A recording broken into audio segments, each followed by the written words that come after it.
আমরা এখন বাগানের মধ্যে আম গাছে আম তলাশের জন্য এসেছি। কোনো জায়গায় আম পাচ্ছি না, দেখা যাক ভালো একটা আম পাই নাকি। এতগুলো গাছ, একটাতেও আম ধরিনি। আমাদের বাগানের মধ্যে একটা পেঁপে গাছ পেয়েছি, যেটা চোরেরা খেয়ে আবার এখানে ফেলাই দিছে। যাতে ছোট ছোট পেঁপে আছে। আমাদের নারকেল গাছে সব নারকেল চুরি হয়ে যায়, চোরেরা চুরি করে নিয়ে যায়।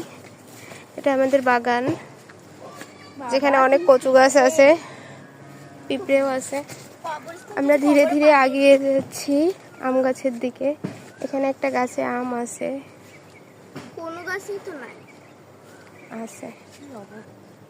যে ধীরে ধীরে এগিয়ে যাচ্ছি। এপাশে আসলে চোরেরা পথ করে রাখছে, তারা আসে, তাই আমরা কখনো আসি না।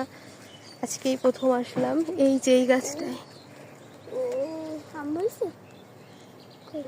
এই যে এখানে একটা আম গাছ প্লাস জাম গাছ আছে, দেখতে পাচ্ছেন কত।